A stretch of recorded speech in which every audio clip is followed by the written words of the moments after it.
रातो होस् कि सेतो सुरुप्प खुरुक्क चियापान। सुरुप्प खुरुक्क चियापान। चियापान। चियापानको महिमा। चियापानको महिमा। सर कविता बनाउन सक्दाखेरि जुनसुकै विषयवस्तुलाई नि कविता बनाउन सकिँदो रहेछ हैन सर? सकिन्छ। यो सरको चियापानको महिमाबाट त्यही बुझियो।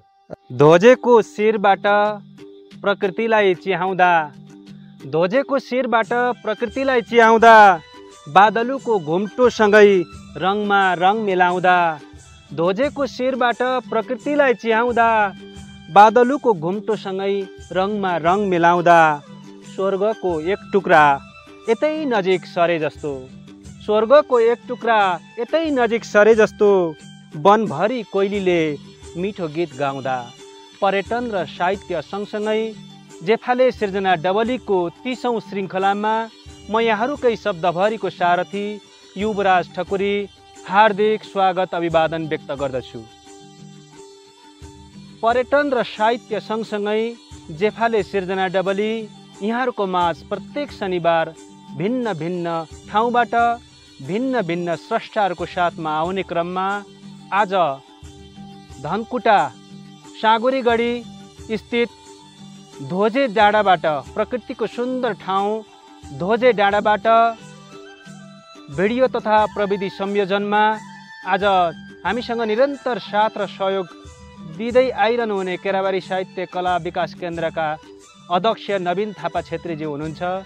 त्यसै गरी यो प्रकृतिको सुन्दर काखमा बसेर डाँडा बजार साँगुरीगढी डाँडा बजार निवासी सर्जक, यो क्षेत्रमा साहित्य सिर्जनालाई फुलाउने काम गर्नुहुने अक्करका फुलहरू ध्वजेको सुगन्ध नामक साहित्यिक सङ्ग्रहका सम्पादक, त्यसै गरी कविता सङ्ग्रह आमाको सम्झना कविता सङ्ग्रह प्रकाशित गरिसक्नुभएका कवि रमेश ढुङ्गाना हाम्रो जेफाले सिर्जना डबलीको 30औं श्रृङ्खलाका विशेष स्रष्टाको रूपमा हामीले निम्त्याएका छौँ।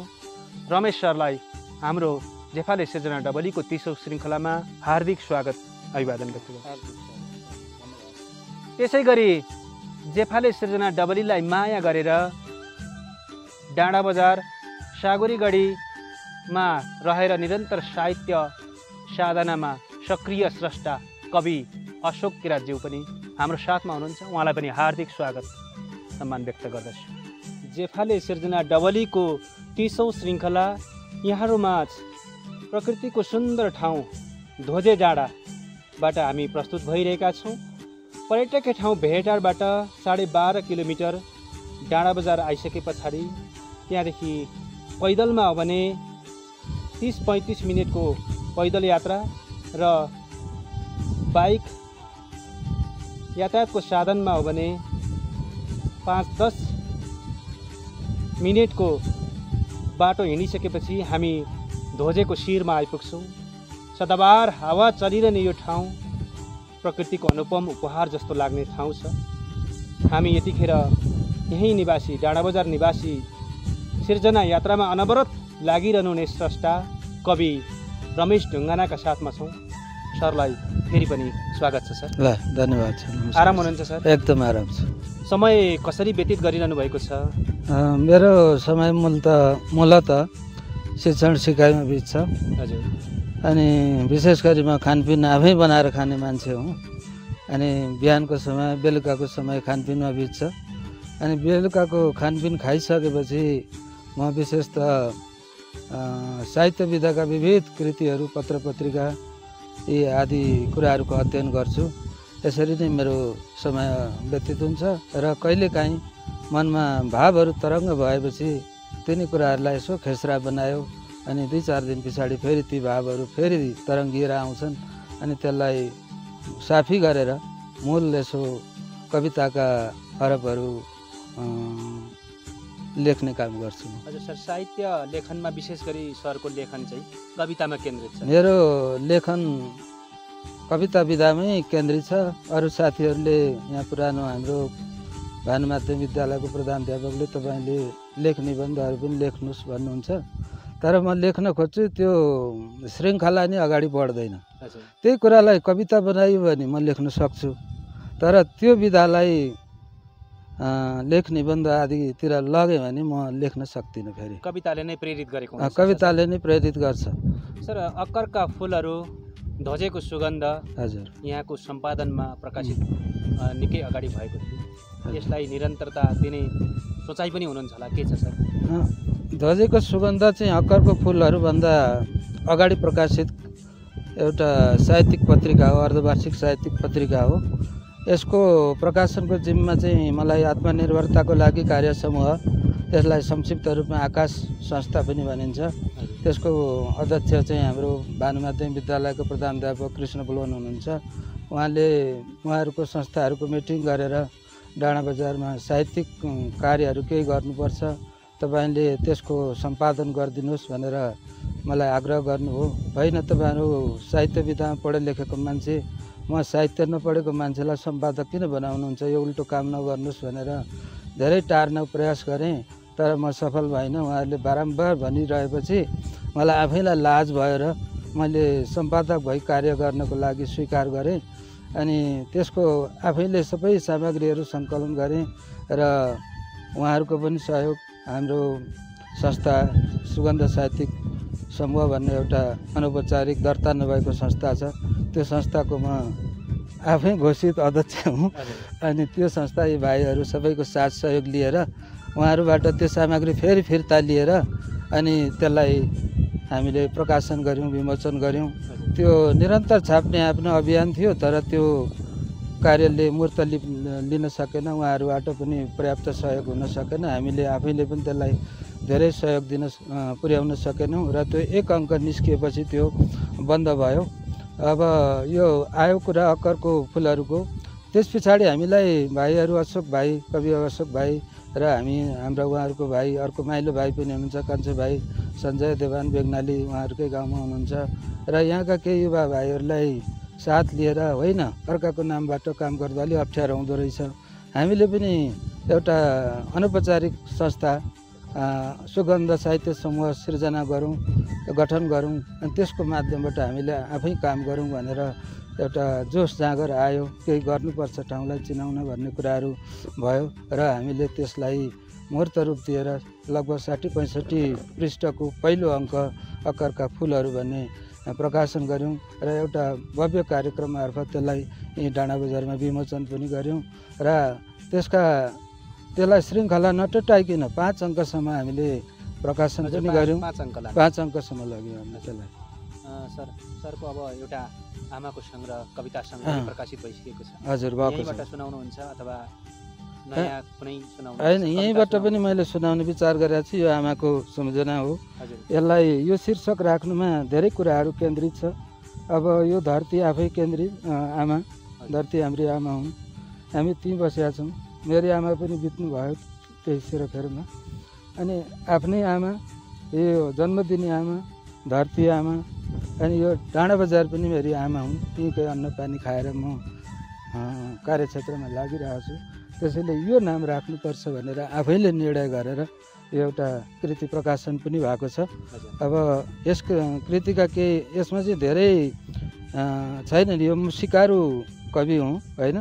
यसमा आफूले लेखेका 2053 सालदेखि लेखेका केही कविताहरूलाई सङ्कलन गरेर आमाको सम्झना नाम दिएर हामीले यसलाई प्रकाशन गरेका छौँ। यो प्रकाशन गर्न हाम्रो कृष्ण बुलोनज्यू भाइहरू सबैले सहयोग गर्नुभएको छ, उहाँहरूलाई विशेष धन्यवाद छ। अब यसभित्रका केही म सामग्रीहरू यहाँलाई वाचन गरेर सुनाउने अनुमति चाहन्छु। मेरो कविता सङ्ग्रह अन्तर्गतको एउटा सानो शीर्षक छ चियापान महिमा।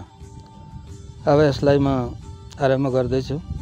सके प्रभात यथुतुर्नु पखालेपछि नसके नपखालिकनै, सके प्रभात यथुतुर्नु पखालेपछि नसके नपखालिकनै, भोक लागे पनि शोक परे पनि थकाइ मेटाउन नै किन नहोस् स्वरूप खुरुक्क चियापान। साहित्यिक बेलामा खेतालालाई मेलामा, साहित्यिक बेलामा खेतालालाई मेलामा, मलाई मिलाई खाजा सलामीमा ताजा, रजाइमा होस् खासा स्वरूप खुरुक्क चियापान। तनको दुखाइ हटाउन, मनको दुःख भगाउन, मेलमिलापको इतिहास रच्न, खानेकुरा राम्ररी पच्न, शुभकामना लिँदा होस् वा दिँदा स्वरूप खुरुक्क चियापान, स्वरूप खुरुक्क चियापान। गल्ली चौक महलमा गर्मी होस् कि जाडो पिउँ तातो तातो उठ्छ अम्मलको सातो रातो होस् कि सेतो सुरुप्प खुरुक्क चियापान रातो होस् कि सेतो सुरुप्प खुरुक्क चियापान सुरुप्प खुरुक्क चियापान चियापानको महिना चियापानको महिना। सर कविता बनाउन सक्दाखेरि जुनसुकै विषयवस्तुलाई नि कविता बनाउन सकिँदो रहेछ होइन सर? सकिन्छ। यो सरको चियापानको महिनाबाट त्यही बुझियो। अब यो एउटा कोसेली एउटा पत्रिका मेरो हातमा परेको थियो। हजुर। त्यहाँ हाम्रा राजनीतिक दलहरूले चियापान गरेको एउटा राम्रो महिमा मैले त्यहाँ भेटेँ। हजुर। अनि विषयवस्तु यिनै हुन्, हजुर। अलिकति कलात्मक रङ दिएर मैले यसलाई प्रस्तुत गरेको हुँ। कविता हामी भित्रै छरपष्ट छन् त्यसो भने उन्न जान्नु पर्यो। कविता हाम्रो जस्तो गरिब पिछडिएको देशमा पाइला पाइलामा कविता छन्। यता हेरे कविता छन्, उता हेरे कविता छन्, तल हेरे कविता छन्, माथि हेरे कविता छन्, यहीँ जताततै छरपष्ट कविता छन्। फेरि पनि कविता ल म यसलाई अगाडि लाँदैछु। शिलान्यास समारोहमा, उद्घाटन कार्यक्रममा, गिलास प्याला कपमा जता पनि अघि सर्ने बन्दैछ नयाँ संस्कृति सुरुप्प खुरुक्क चियापान बन्दैछ नयाँ संस्कृति सुरुप्प खुरुक्क चियापान।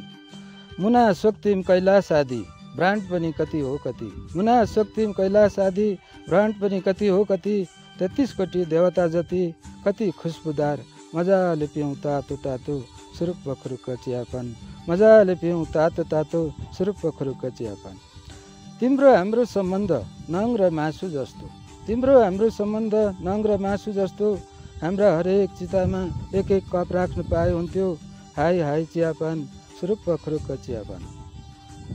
त्यसैले चिया तिमीलाई मानापाती मात्र होइन, मुरी मुरी धन्यवाद, हामी मरौँ वा बाँचौँ, तिमी युगौँ बाँचिरहनु, तिमी युगौँ हाँसिरहनु सुरुप्प खुरुक्क चियापान। ल यो शीर्षकको कविता सक्यो। हजुर। र अनि अरू शिक्षणको अलावा पत्र पत्रिका पढ्नुहुन्छ? पत्र पत्रिका म पढ्छु, विशेष गरी कुरा सुन्दा धेरै साथीहरूबाट पनि सुने, समीक्षकहरूबाट पनि सुने, यो सर चाहिँ मिडियामा आउन चाहनुहुन्न, म त्यति प्रस्तुति संसारमा रमाइरहनु भएको। हजुर। किन सर यो अहिले त सबै चर्चाको शिखरमा चढ्न चाहनुहुन्छ, सबैजनालाई चाहिँ हाई हाई वरिपरि चिन्जान होस् भन्ने चाहनुहुन्छ, सरलाई चाहिँ किन घुमनाम बस्न? होइन, म साहित्यको यो कविता विधामा मलाई चाहिँ लाग्छ, म भर्खर कख सिक्दैछु, एबिसिडी सिक्दैछु। मैले लेखेका यी पुस्तक लेखिहाले पनि, एउटा कृति मैले प्रकाशन गरिहाले पनि यिनको गुणस्तर धेरै कम छ मलाई जहाँसम्म लाग्छ। अब त्यो चाहिँ अरू समालोचकहरू विद्वानहरूले मूल्याङ्कन गर्ने कुरा हो। आफूलाई चाहिँ यसको स्तर कम छ। यो स्तरलाई बढाउनको लागि मैले धेरै अध्ययन गर्नुपर्छ, पढ्नुपर्छ, लेख्नुपर्छ। म फेरि विद्यालय विश्वविद्यालयमा साहित्य अध्ययन नगरेको मान्छे हुँ। खालि लेखक विद्वान कवि कलाकारहरूका सृजना पढेर अध्ययन गरेर रेडियो टेलिभिजनमा सुनेर हेरेर यस्तो लेख्नु पर्दो रहेछ है भनेर मेरो मनले चिताएका कुराहरूलाई लेख्ने एउटा स्रष्टा भएकोले मैले त्यति साह्रो धेरै 20-21 कविताको एउटा सानो कृति प्रकाशन गरेर धेरै उत्ताउलो हुनु हुँदैन, अलि संयमित हुनुपर्छ भन्ने लागेर चाहिँ म यसो गर्छु।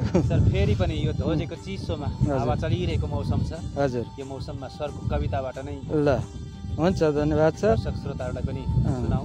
मेरो शीर्षक हो धनकुटाको चिनारी। धनकुटाको चिनारी। धनकुटाको चिनारी। गुराँसेको चियाबारी राम्रो, सदरमुकामको सल्लाहगारी, गुराँसेको चियाबारी राम्रो, सदरमुकामको सल्लाहगारी, तमराले बाँड्दछ है धनकुटालाई वारी पारी, तमराले बाँड्दछ है धनकुटालाई वारी पारी। भेडटार कति राम्रो बादलुले घुम्टो हाल्ने, भेडटार कति राम्रो बादलुले घुम्टो हाल्ने, नागबेली सडक राम्रा हिमाल पहाड तराई जोड्ने, नागबेली सडक राम्रा हिमाल पहाड तराई जोड्ने, दक्षिणपट्टि 24 यता उत्तर पश्चिम खोकु चिन्तन दक्षिणपट्टि 24 यता उत्तर पश्चिम खोकु चिन्तन गाउँघरलाई चिनाउने त मादलुको घिन्तङ घिन्तङ 24 कोसी र भन्छन् डाँडा बजारको दजेलाई 24 कोसी र भन्छन् डाँडा बजारको दजेलाई त्यहीँबाट निहाल्छन्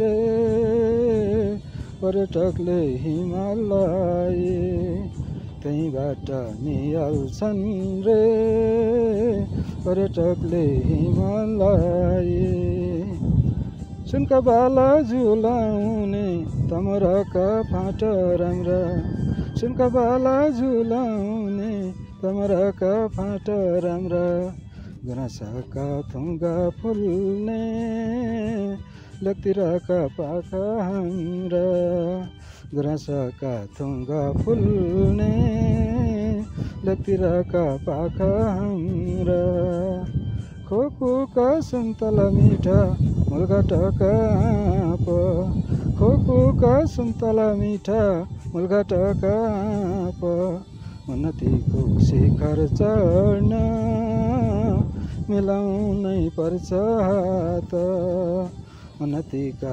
शिखर चढ्न मिलाउनै पर्छ हात ल यो सकियो धनकुटाको चिनारी चिनारी सबै डुलाउनुको कविता सबै भएसम्म आफूले जाने बुझेसम्मका बिम्बहरूलाई राखेर मैले यहाँ प्रस्तुत गरेको छु कविता वाचनको क्रममा अर्को कविता छ मेरो ध्वजे र कल्पनाहरू कल्पनाहरू अब यो अलि गीती लयमा छ म अलि स्वर पुर्याउन सक्दिनँ तैपनि प्रयास गर्नेछु बादलुले घुम्टो ढाक्दा तिम्रो शिरमा पुगौँ लाग्छ बसन्तमा फुल्ने फुल बसन्तमा फुल्ने गुराँस परेलीमा लुकाउँ लाग्छ बादलुले घुम्टो ढाक्दा तिम्रो शिर पुगौँ लाग्छ बसन्तमा फुल्ने गुराँस परेलीमा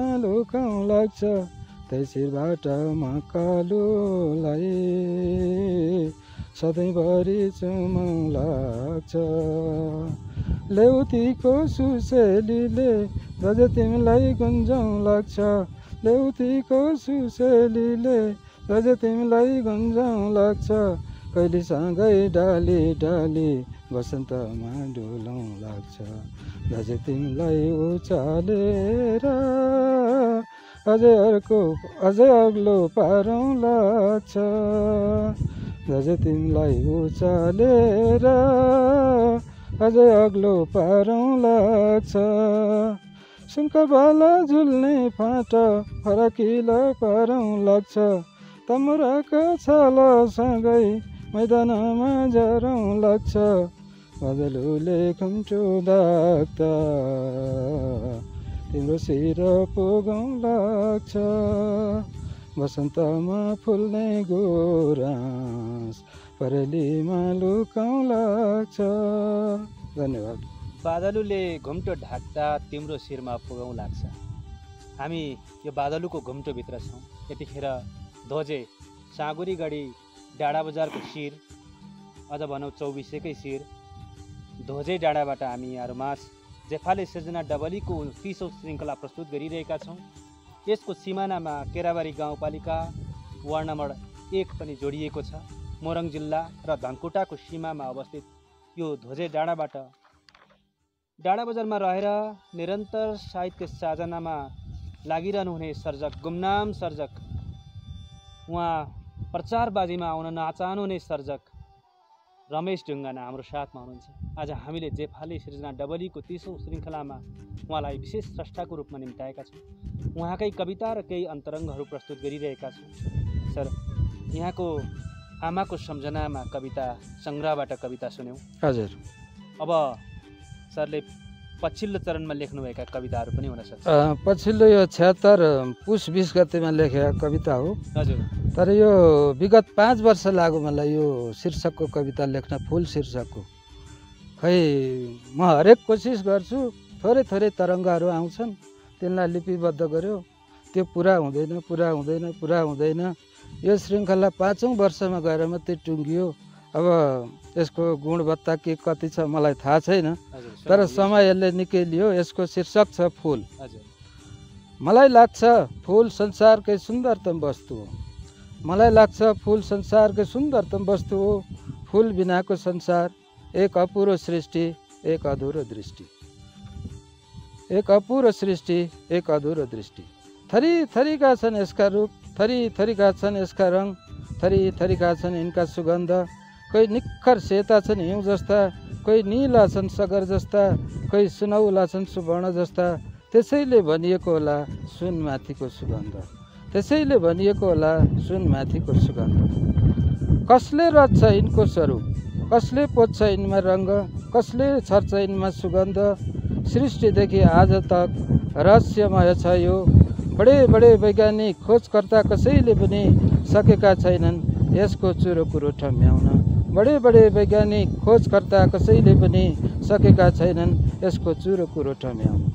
फुल कहाँ छन् त? मनभरि छन्, वनभरि छन्, पाखाभरि छन्, कोठेबारीमा छन्, कोठा चोठामा छन्, यत्र तत्र सर्वत्र छन्।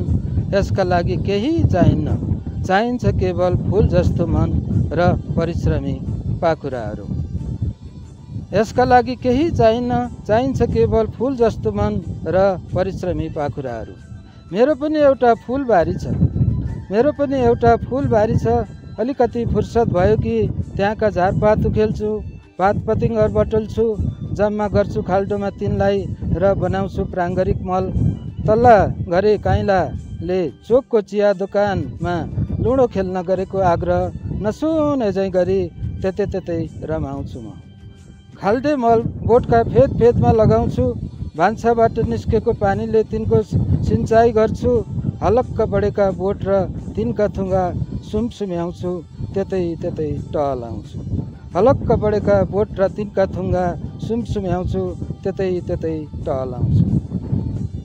आधुनिक विद्वानहरूमध्ये धेरैले खुबै रुचाउने गोप्य ठाउँमा कोठा थुनेर खेल्ने, धेरै खेले जिउ नै सुकाउने, ढाड धेरै दुखाउने, दिन बिग्रे पाण्डवहरू झैँ वनवास पार्ने, 52 पत्तीको 53 खेल खेल्न पल्ला घरका ज्ञान बहादुरको शनिबारे छुट्टी मनाउने चालालाई लाखे है जाँदै गर्नुहोस् भन्दै टार्छु। मोबाइल स्विच अफ गर्छु र खर्चिन्छु त्यो समय तिनकै स्याहारमा। मेरो बचेको अलिकति समय खर्चिँदा मनको उकुस मुकुस साम्य पारेको छ, तनाव घटाएको छ। आफ्नो मानु खाएर अरूका कुरा काट्नु परेको छैन। फाइदा छन् यसका, नोक्सान केही छैन। मेरो फुलबारीमा भ्रमण गर्ने तपाईहरूको इच्छा भए स्वागतार्थ तयार छु। म झैँ तपाईँ तिनको सेवा शुश्रूषामा इच्छुक भए जुट्न सक्नुहुन्छ। पुतली झैँ घुमी डुल्न सक्नुहुन्छ। मनका पीडा भोलि खुल्न सक्नुहुन्छ। भमरा झैँ गुनगुनाउन सक्नुहुन्छ। सक्दो सौन्दर्य पान गर्न सक्नुहुन्छ। यथेष्ट सुगन्ध पान गर्न सक्नुहुन्छ। थका लागे चौतारीमा विश्राम गर्न सक्नुहुन्छ। प्यास लागे घटघट जरुवाको पानी पिउन सक्नुहुन्छ। तर कोपिला टिप्न, ठोट चुल्न र डाली भाँच्न भन्ने पक्कै पाइँदैन। मलाई लाग्छ तपाईहरू यस्तो शर्म लाग्दो कर्म गर्नु नै हुँदैन। केवल मैले मेरो फुलबारीको आचार संहिता कहेको मात्र ठान्दिनुहोला। धन्यवाद। फुल सम्बन्धी हजुर यो पछिल्लो चरणमा लेख्नुभएको छ। एउटा कवितालाई 5 वर्ष लगाउँछु भन्ने होइन, यो चाहिँ लाग्यो। खै के भयो त्यो, त्यसको श्रृङ्खला अलिक पुरा भएन कि भन्छु होइन। मनमा तरङ्गहरू आउँछन्, तिनलाई यसो साफ खेसरा गर्छु। अनि गर्दै भन्दै यो 5औं वर्षमा बल्ल तयार भयो। कोही बेला छिटै पनि सकिन्छ, कोही 10 मिनट पनि लाग्दैन कुनै बेला कविता लेख्न। हजुर, हामी जेफाले सृजना डबरीलाई यहाँसम्म ल्याउनु हुने मिडियाहरूलाई सम्झन चाहन्छौँ। धोजेको डाँडाबाट नयाँ अनलाइन समृद्ध बराह क्षेत्र, उज्यालो प्रदेश, मेमजिपुङ युट्युब च्यानल, त्यसै गरी जेफाले सृजना डबलीको 30औं श्रृङ्खलासम्म आइपुग्न सहयोग गर्नुहुने सबै महानुभावहरूलाई हार्दिक आभार प्रकट गर्न चाहन्छु। यतिखेर हामी ध्वजेको डाँडामा छौँ। अघि पनि मैले भनेको छु, हावा निरन्तर चलिरहेको छ। कुहिरो एकछिनमा लाग्ने एकछिनमा हराउने गरिरहेको छ। यहाँको विशेषता नै भन्नुपर्छ। यो प्रकृतिको सुन्दर ठाउँमा हामी हावाको तरङ्गसँगै कुहिरोको घुम्टसँगै रमेश ढुङ्गानाका कविताहरू सुनिरहेका छौँ, यहाँहरूलाई सुनाइरहेका छौँ। अब फेरि पनि सर हजुर एउटा कविता। अब मेरो कविताको शीर्षक छ दसैँ, मामा घर र मेरो देश। दसैँ, मामा घर र मेरो देश। सानो छँदा म मेरी आमाको पछि पछि लखर लखर दगुर्दै 2 घन्टा पैदल यात्रा, त्यसपछि आधा घन्टा जति मोटरमा हुर्किँदै र फेरि 2 घन्टा 4 कोसे झाडीमा बाघ भालु र चितुवाले चिथोर्ला कि बडे मानको हात्तीले पछार्ला कि भन्ने त्राइमाममा कम्मरमा सिरुपाते खुकुरी भिरेको लाठेको साथ लिएर पुग्थेँ दसैँमा मामा घर। मामा माइजूको प्यारो भान्जो म, हजुरआमाको प्यारो नाति, आमा र मलाई राडीमा राखी विजयको प्रतीक रातो टिका निधारभरि र कानमा पहेँलो जमरा सिउरी दिएर रोगले नछोस्, शोक र भोकले नपिरोलोस्, द्रोणाचार्यको जस्तो आयु होस् भन्दै भगवतीको प्रसाद स्वरूप धेरै वर्षसम्म टिका लगाइरह्यौँ। आशीर्वाद पनि हामीले पाइरह्यौँ। धेरै वर्षसम्म टिका लगाइरह्यौँ, आशीर्वाद पनि हामीले पाइरह्यौँ। घरमुनिको कुलाको कुलकुलाउँदो कञ्चन पानी हतार डुबाउँदै दुईटै हातमा एकैपटक पानी ओसार्नुहुन्थ्यो मेरा मामा।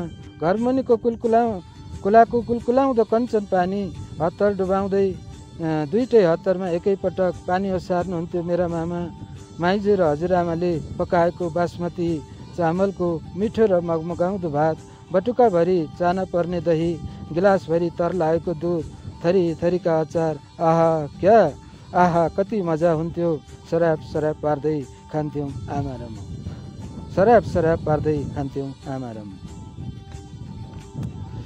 टिका लगाएर भोलिपल्ट बिदा गर्नुहुन्थ्यो हामीलाई। रु 5 को रातो नोट दक्षिणा पाउँदा हर्षको सीमै रहन्थ्यो मेरो। बस भाडा पनि नलाग्ने, खर्चै नगरी पुग्थेँ म मेरो घर। त्यो दक्षिणाले 2 रुपियाँमा पाइने 2वटा राधाकृष्ण बाणका ठुला र एउटा सानो कापी किन्थेँ म र वर्षभरि नोट बनाउँथेँ 3 विषयका। धेरै वर्षपछि यो वर्ष आमाको पछि लखर लखर दगुरेको स्मरण गर्दै पहिले झैँ लाठेको सहारा लिएर होइन, सरर र स्कुटरमा चढेर 4 कोसे झाडीका बाघ भालु र चितुवालाई होइन, आधुनिक चोरहरूलाई छलेर मामा घर पुगेँ म। हजुरआमा हुनुहुन्न थियो मावलामा, नहुनुहुन्थ्यो मेरी आमा साथमा। मामा घरमा पहिले जस्तो रेलको धुवाँ झैँ पुतपुत आउने टुकी होइन, जगमगाउँदै उज्यालो छर्ने जिमहरू थिए कोठामा। ढुङ्ग्रीले फु गरेर दाउरा बाल्ने चुलो होइन, त्यसको साटो गोबर ग्यास र एलपी ग्यासका चुला थिए भान्सामा। मामा माइजू र नानीहरूका खल्तीमा मोबाइलका सङ्गीतमय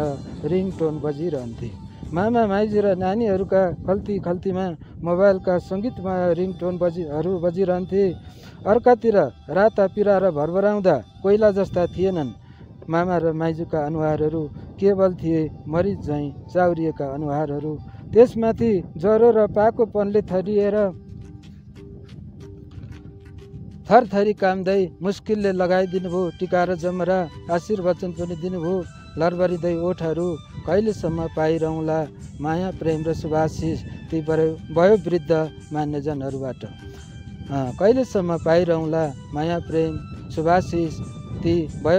मान्यजनहरूबाट। दसैँ र मामा घरको विगत र वर्तमान कोट्याउँदै जसरी म लेखिरहेछु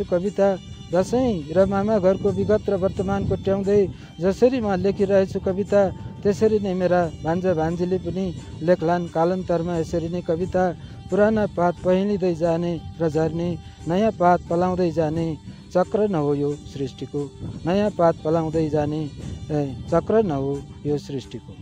मेरा मावलीको बासमती धान फलाउने गैरी खेत मेरा मावलीको बासमती धान फलाउने गैरी खेत टुक्रा टुक्रामा कित्ता काट गरेर साँझ सिमाना लगाएर बिक्रीका लागि तयार रहेछन्। घडेरीहरू तन्नेरी भाइ बुहारीहरू रोप्दैछन् विदेशमा सपना। पाका बाआमालाई कलिला मुना जस्ता नानीहरूको रुगालो राखेर घरमा र पठाइरहेछन्। घरमा नुन बुटुन र खाना नानाका लागि घर खर्च र पठाइरहेछन्। घरमा नुन बुटुन र खाना नानाको लागि घर खर्च। मेरा मामा घरको मात्र होइन, मेरा भाइ बुहारी जस्ता हजारौँ युवा युवतीहरू रङ्गीन सपना बोकेर समृद्ध पारिरहेछन् परदेश। यसैमा मक्ख छ मेरो देश, यसैमा मक्ख छ मेरो देश। हतारमा संविधान जारी गरेको र केहीले अधिकार नपाएको बहाना पारी एउटा छिमेकीले अर्को छिमेकीलाई, एउटा नेपालीले अर्को नेपालीलाई कुच्याइरहेछन् देश, कुच्याइरहेछन् नेपाली। यो कष्टबाट तङ्ग्र्याउने नेपाली बीचको एकता कसिलो पार्ने, यो कष्टबाट तङ्ग्र्याउने नेपाली बीचको एकता कसिलो पार्ने, देशलाई उन्नति पथमा लैजाने नेता होइन राजनेता खोजिरहेछ देश, राजनेता खोजिरहेछ देश। धन्यवाद। धन्यवाद सर। अत्यन्तै मिठो कविता, निकै पर पुर्याइदिनु भयो मामा घरतिरसम्म। हजुर, हामी कार्यक्रमको अन्तिम चरणमा छौँ। हजुर, यो अमूल्य समय, यो धोरेको अनुपम ठाउँबाट, सुन्दर ठाउँबाट यतातिर माङहेम अर्थात् मन्दिर पनि छ। हजुर, हामी यो बादलको घुम्टो बारम्बार घरि घाम लाग्ने, घरि कुहिरो आइरहने यो ठाउँबाट यहाँको सदिला कविताहरू सुन्ने मौका पायौँ। यहाँले समय दिनुभयो। विशेष गरी पछिल्लो पुस्तालाई लेखनमा आउनुपर्छ भन्ने एउटा यहाँको उदाहरण छँदैछ, तर गुमनाम भइदिनु भएर अलिकति केही यहाँकै लागि पो भयो कि भन्ने पनि लागेको छ। अब आउँदा दिनहरूमा आउँदा पिँढीहरूलाई, पछिल्ला पिँढीहरूलाई सँगसँगै लिएर अघि बढ्नुहुनेछ भन्ने पनि लागेको छ। यो समयको लागि हार्दिक धन्यवाद सर। अन्त्यमा जाँदा जाँदै के भन्नुहुन्छ? म गुमनाम होइन, म भित्र बसेर अलिक गहिरो अध्ययन गरेर कविता लेख्नुपर्छ भन्ने मान्यतामा छु। यो कृति हतारमा प्रकाशन भएको हो, यसमा त्यस्तो गुणवत्ता छैन। तैपनि पाठक श्रोताहरूले धेरै रुचाइदिनु भयो, त्यसको लागि उहाँलाई धन्यवाद छ। म साहित्य साधनामा विशेष गरी कवितामै लाग्छु, अरू विधामा मेरो लेखनमा कलम चल्दैन। र यहाँका स्थानीय भाइहरू अशोक किराँत, एकजना बेग्नाली भाइ हुनुहुन्छ, अरू कुलदीपक घिम्रेजीहरूका कृतिहरू प्रकाशन गर्न पनि मैले आफ्नो तर्फबाट कुनै पारिश्रमिक नलिकन सेवाभावले लागिरहेको छु। यो सबैको प्रयास स्वरूप 5-7वटा साहित्यिक पत्रिका, 5-7वटा अङ्क र उहाँहरूका केही निजी कृतिहरू पनि प्रकाशन भएका छन्। यस्ता स्रष्टाहरू जो कविता लेखेर अथवा अन्य साहित्यिक विधाका सिर्जनाहरू लेखेर बाकसमा राखेर नथन्क्यौँ, तिनीहरूको हामी खोजी नीति गर्छौँ र ती कृतिहरू प्रकाशन गर्नको लागि मेरो तर्फबाट बिना पारिश्रमिक निरन्तर सेवामा लाग्न म सधैँ तयार छु। यहाँहरूले मलाई यसरी आफ्ना कुराहरू राख्ने मौका दिनुभयो, यसको लागि तपाईँहरूलाई विशेष धन्यवाद र साहित्यको सधैँ उन्नति होस्, जय होस् भन्दै बिदा माग्छु। धन्यवाद, नमस्कार। भिन्न भिन्न ठाउँबाट भिन्न भिन्न स्रष्टाहरूको साथमा जेफाले सिर्जना डबली निरन्तर प्रत्येक शनिबार हामी यहाँहरूमा जेफाले सिर्जना युट्युब च्यानलबाट प्रस्तुत भइरहेका छौँ।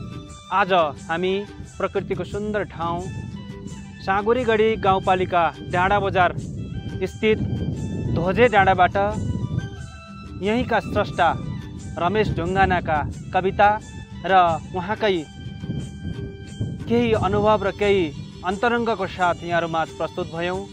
हामी कहिले कविता विशेष, कहिले गजल विशेष, कहिले गीत विशेष र कहिले ओझेल परेका स्रष्टाहरूको साथमा, कहिले स्थापित स्रष्टाहरूको साथमा, कहिले नवोदित स्रष्टाहरूको साथमा हामी निरन्तर यहाँहरूमा प्रस्तुत भइरहेका छौँ। आज हामी यहाँहरूमा यसरी नै प्रस्तुत भयौँ। समय अझै पनि विषम छ। यो विषम परिस्थितिको बावजुद पनि हामी यहाँहरूमा प्रत्येक शनिबार सिर्जना मार्फत उपस्थित हुने नै छौँ। आफू बाँचौँ र अरूलाई पनि बचाउँ भन्दै जेफाले सिर्जना डबलीको 30औं श्रृङ्खलाबाट म यहाँहरूकै शब्दभरिको सारथी युवराज ठकुरी बिदा हुने अनुमति चाहन्छु। नमस्कार। जय पर्यटन साहित्य।